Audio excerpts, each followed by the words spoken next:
Sir,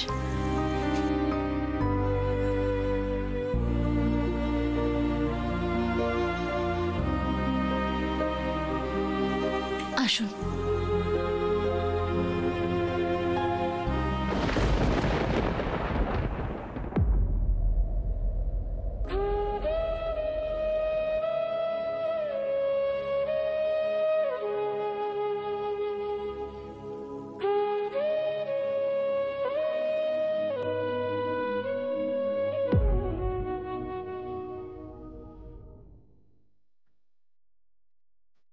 আসলে দুর্গাপুরে ফিরে যাওয়ার আগে একবার আপনার সঙ্গে দেখা করতে চাই, তাই।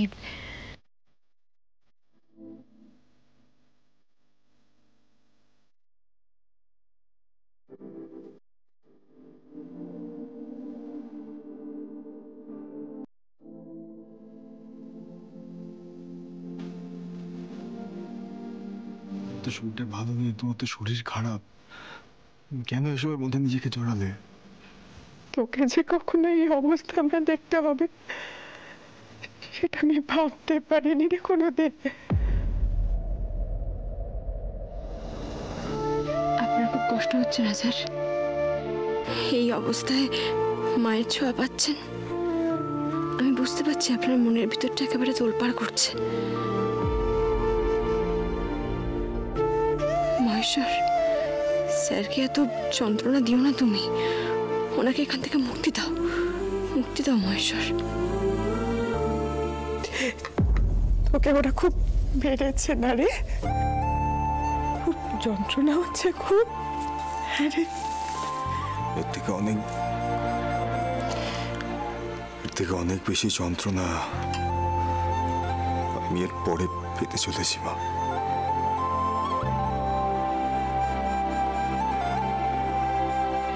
বিশ্বাস কর বাবা, আমি এখানে আসতে চাইনি, কিন্তু আমি না আসলে তোর যে পরিণতি হতো সেটা যে আমি মেনে নিতে পারতাম না রে।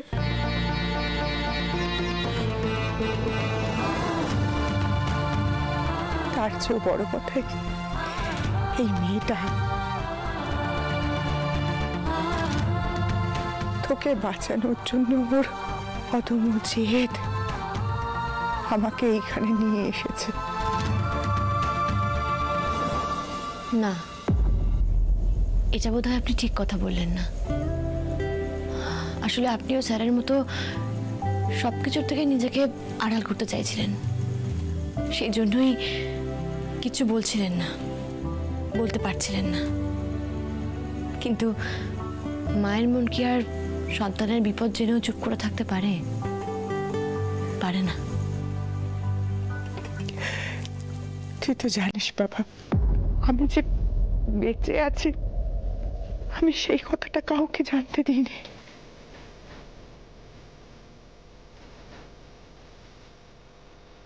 কিন্তু ও যে বললো না মায়ের মন, সেই কোন ছোটবেলায় আমার মা চলে গেছে, কিন্তু মায়ের গন্ধ, মায়ের ছোঁয়া আমি আজও অনুভব করি। আজ স্যার আর ওনার মাকে দেখে আমার আবার মায়ের কথা বড্ড মনে পড়ে যাচ্ছে। ছোটবেলায় যখন আমাকে তো সব থেকে বেশি প্রয়োজন ছিল তখন আমি তোকে ছেড়ে গেছিলাম, সেই অনুশোচনে আমি আজও দগ্ধে মরছি। আজ আমাকে তোর আবার প্রয়োজন ছিল, তখন যদি আমি না আসতাম তাহলে নিজেকে তো মানুষ বলে মনে হতো না রে, তরকের কীট বলে মনে হতো। নিজের প্রতি ঘেন্না ছাড়া তো আর কিছু করতে পারি না। তবু যা পাপ করেছি তার জন্য খানিকটা তো প্রায়শ্চিত্ত করে গেলাম। তুমি কি আজকেই চলে যাবে? হ্যাঁ রে, এই যে তোর সাথে দেখা করে গেলাম, আমার নোটে গাছটি মরল। শুধু তোকে আর একটি বার দেখবো বলে এসেছিলাম, আর কারোর মুখোমুখি হব না। অতীত ঘুরে আনার কোনো সুযোগ আমি কাউকে দেব না। মল্লিক বাড়ির ওপর, মল্লিক বাড়ির লোকের ওপর আমার ছায়া আর কোনোদিন পড়বে না। মন তো ছটফট করবে তোকে দেখার জন্য, কিন্তু তাও বলছি তোকে আর কখনো দুর্গাপুর যেতে হবে না।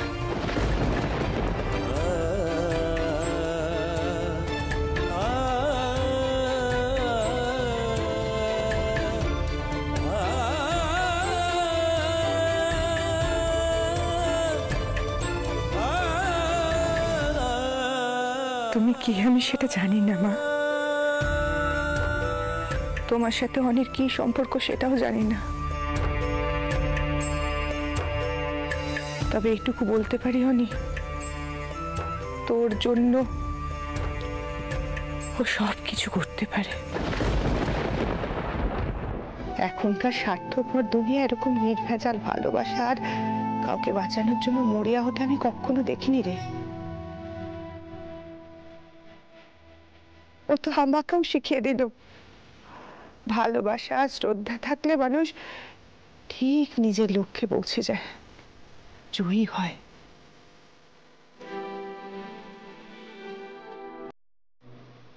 অনি, তোর বাবা আমাকে ঠিক এমন ভাবেই আগলে রাখতো, কিন্তু আমি সেই সুহাগ সেই ভালোবাসা ধরে রাখতে পারিনি। হয়তো আমি সেটা যোগ্যই ছিলাম না। তুই আমার মতো ভুল করিস না বাবা, তুই তো সবটুকু দিয়ে মেয়েটাকে আগলে রাখিস।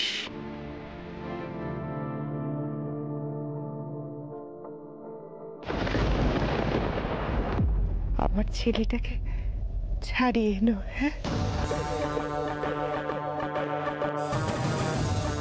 আমি জানি পারলে তুমি পারবে।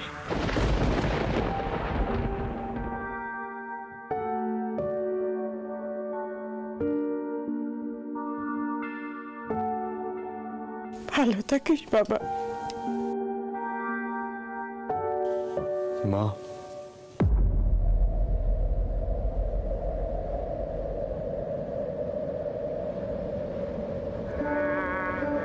है जान में रूह या रूह में जान, पूछूं ये जाके किससे, तू मुझसे है या मैं तुझसे, पूछो ये माँ के दिल से।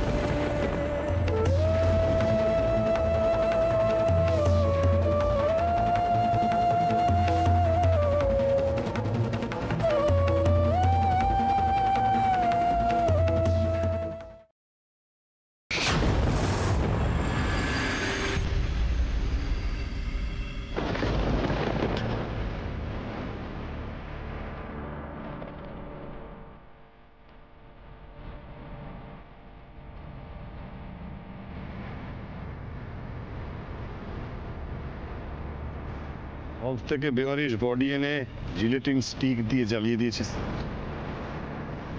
এবার বাকি খেল দেখবে। Very good. শুধু তোমাকে একটা কাজ করতে হবে। ঠিক আছে, তোমাকে একটা গাড়ির ছবি দেখাবো আমি। মল্লিক বাড়ি গ্যারেজে রয়েছে গাড়িটা, ওই বাড়িরই গাড়ি। ওই গাড়ির ভেতর কিছু এরকম জিলেটিন স্টিক রেখে দিতে হবে। পুরো নাটকটা ভালো করে সাজাতে হবে তো, তবেই না 2 এ 2 4 হবে। হ্যাঁ স্যার, সবই তো হয়ে যাবে, কিন্তু ওই আমার ওই টাকাটা।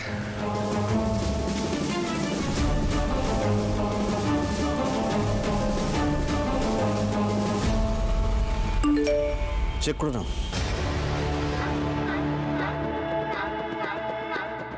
खेल खत्म, पैसा हजम।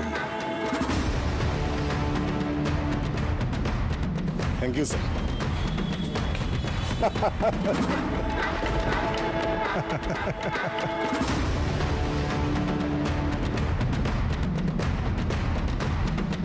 তোকে এখানে পুড়িয়ে মারতে পারলে হাড় জুড়োতো অনি, কিন্তু সেটা তো সম্ভব হচ্ছে না।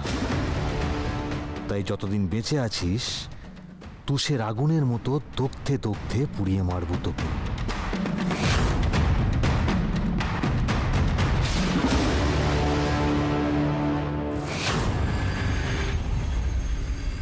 আমি তো এই মুহূর্তটাই কোনোদিন চাইনি। মা, মামুনি আর বাবা মুখোমুখি হোক এটা চাইনি বলে তো গত বছর 18 জানুয়ারি আমি কোথায় ছিলাম সেটা বলিনি। তো তাও আমাকে সেই মুহূর্তটা সামনে এসে দাঁড়াতে হলো। হাসি, আমার ছেলের সাথে আলাদা করে দেখা করবার মতো দুঃসাহস তোমার হয় কি করে?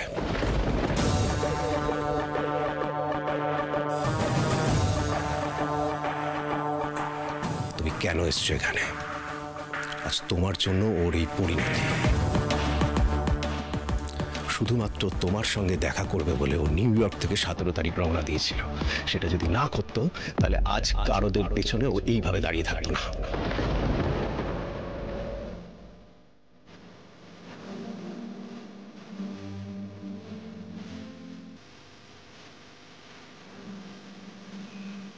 ম্যাডাম, বাবা দুজনেই রাগ হওয়াটা স্বাভাবিক, কিন্তু স্যার এসব দেখলে যে আরো ভেঙে পড়বেন, বাড়ির অবস্থা নিয়ে চিন্তা করতে থাকবেন। কি করে আটকাবো বাবাকে?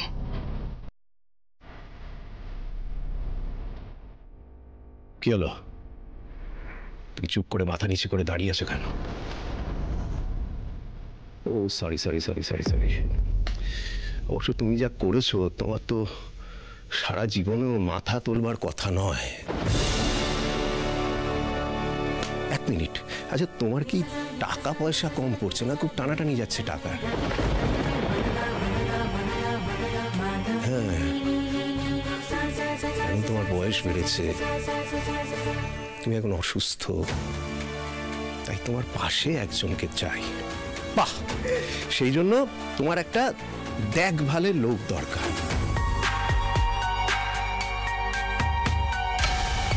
আর তুমি কি করলে? অনেক খুঁজে খুঁজে খুঁজে খুঁজে খুঁজে খুঁজে নিজের ছেলেকে পাকড়াও করলে।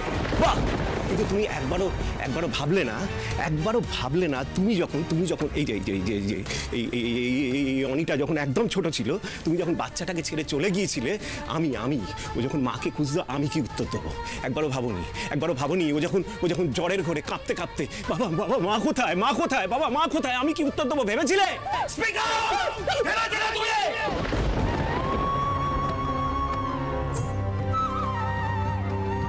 বাবা বাবা বাবা প্লিজ। না, আমি ঠিক আছি। এই তুমি ভেবেছিলে? এই তুমি না না অনি অনি অনি অনি অনি অনি আমি চাই না আমার জন্য তোমার শরীরটা খারাপ হয়ে যায়। প্লিজ এত উত্তেজিত হো না, তুমি শান্ত আমি একদম ঠিক আছি। আমি আমাকে নিয়ে ভাবিস না। আমি এই যে অনিকেত কার ছেলে? অনিকেত আমার ছেলে। অনিকেত কার ছেলে? অনিকেত এই যে আমাদের ছেলে।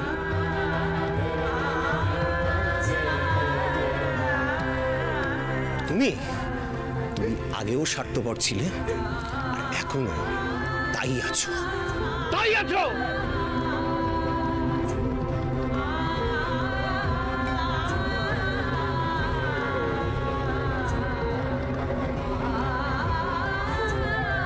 তোমার একটা কথা মিথ্যে নয় সূর্য, সব কটা সত্যি।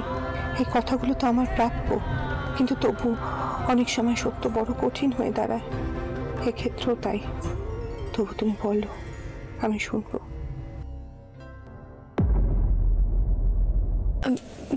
বাবা, আমি বলি কি? তুমি কিচ্ছু বলবে না শ্যামলী।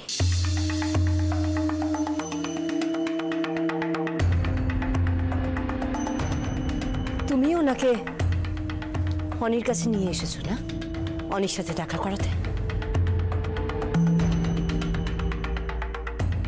আমাদের একবার জিজ্ঞেস করতে পারতে। উনি অনির সাথে কথা বলুক, সেটা আমি আর সূর্য চাই কিনা। হ্যাঁ ম্যাডাম। আর কোনো কথা বলবে না তুমি শ্যামলী, একটাও কথা বলবে না।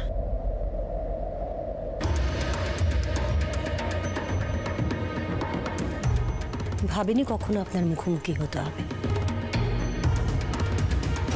আপনার সামনে দাঁড়াতেও আমার রুচিতে বাধে। এখন আপনার সামনে দাঁড়িয়ে আমার মনে হচ্ছে আমি পৃথিবীর সব থেকে খারাপ মায়ের সামনে দাঁড়িয়ে আছি।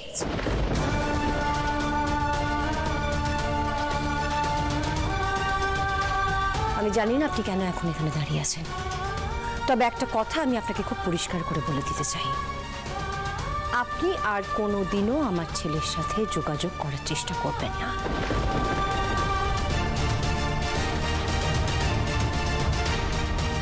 আমি চাই না আপনার এই অশুভ ছায়া আমার ছেলেটার উপর পড়ুক।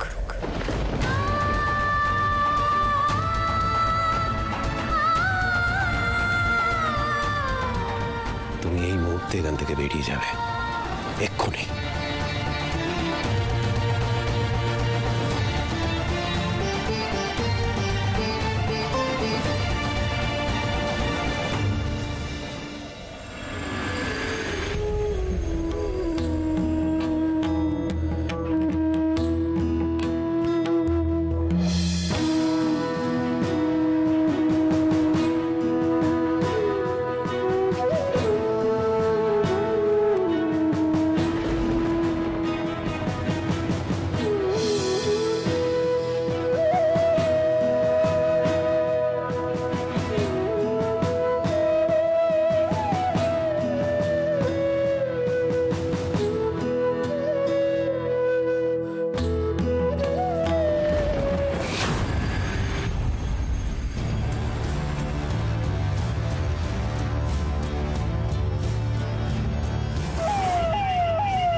স্যার স্যার স্যার স্যার আমাদের কিছু বলুন প্লিজ, এখানে ঠিক কি ঘটেছে, কিভাবে লাগলো এই আগুন? দেখুন, এক্ষুনি কিছু বলতে পারছি না, তবে আমার মনে হচ্ছে স্টেট ভার্সেস অনিকেত মল্লিক কেসের প্রধান সাক্ষী যিনি ছিলেন, মানে যার লাইট ডিটেকশন টেস্ট হওয়ার কথা ছিল, সেই সায়ন্তন এই বাড়িতে ছিলেন এবং তিনি ভিকটিম। একজন উইটনেসকে প্রোটেকশন দেওয়া কি আপনাদের উচিত ছিল না? আপনারা কি এর দায় এড়াতে পারবেন? আপনার কি মনে হয় এটা কি নিছকই একটি দুর্ঘটনা? স্বাভাবিক মৃত্যু নাও হতে পারে। আমরা ইনভেস্টিগেশন করে যত দ্রুত সম্ভব গোটা ঘটনার ডিটেলস আপনাদের জানাবো। Thank you, thank you, thank you. Aniket Mallick, এবার তো ভগবানও তোমায় বাঁচাতে পারবে না, সব দিক থেকে তোকে মারবো আমি। লেগেছে লেগেছে লেগেছে লেগেছে আগুন।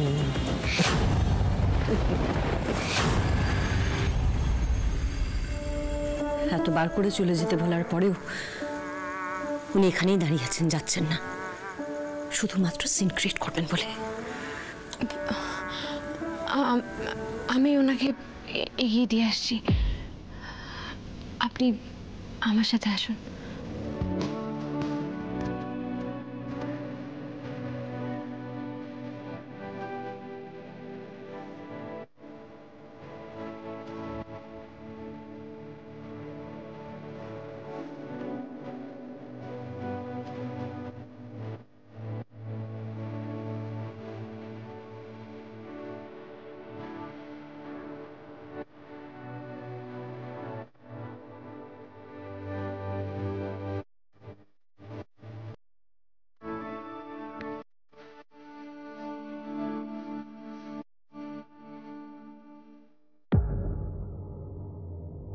অনেক কি জায়গা তুলেছিস বলতো? অনেক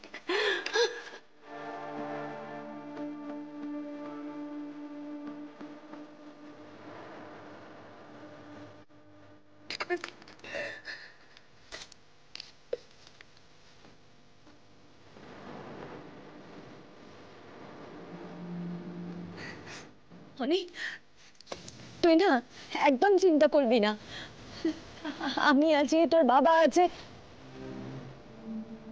তোর বাবা তোর মামনি বেঁচে থাকতে তোর কোনো ক্ষতি হতে দেবে না অনি। তুই শুধু সুস্থ থাক অনি, খাওয়া দাওয়া কর। কি অবস্থা হয়ে গেছে কদিন বেঁচে, তোকে না এখানে বেশি দিন থাকতে হবে না, তো তোকে আমরা এখান থেকে বের করে নিয়ে যাব, তুই একদম চিন্তা করবি না। হ্যাঁ,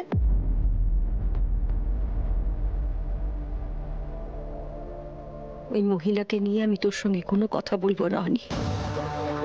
তুই আমার ছেলে ছিলিস আর তুই আমারই ছেলে থাকবি। আমি আমি আমার মায়ের কাছে গিয়েছিলাম, মানে এটা নয় যে তোমাকে ভুলে যাবো, কিন্তু তুমি তো আমার কিছু বলার সুযোগই দিলে না।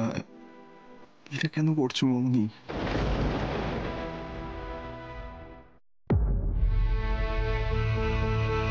মা,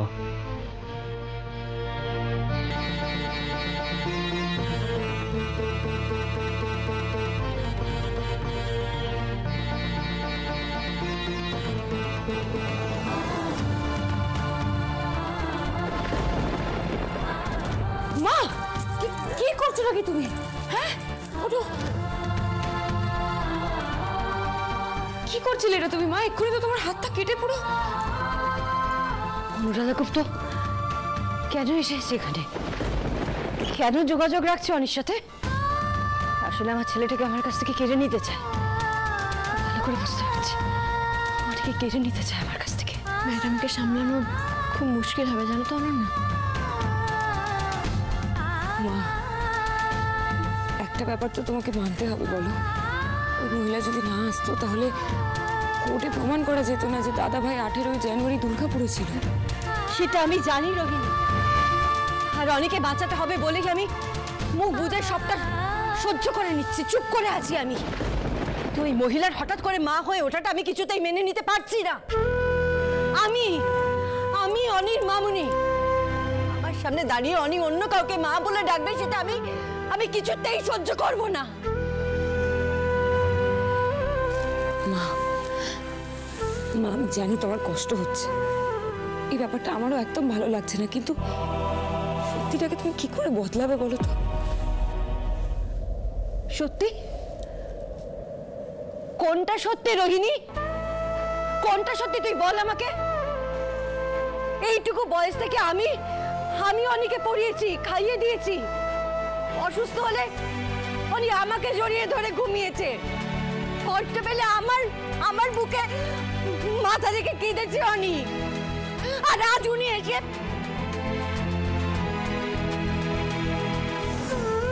স্যার তো এই ভয়টাই পেয়েছিলেন, এই পরিবারের ভারসাম্য নষ্ট হয়ে যাওয়ার ভয় পেয়েছিলেন।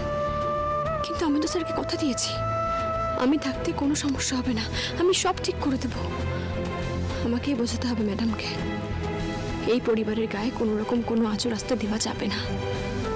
কিন্তু কি বোঝাবো, কি বলবো আমি ম্যাডামকে?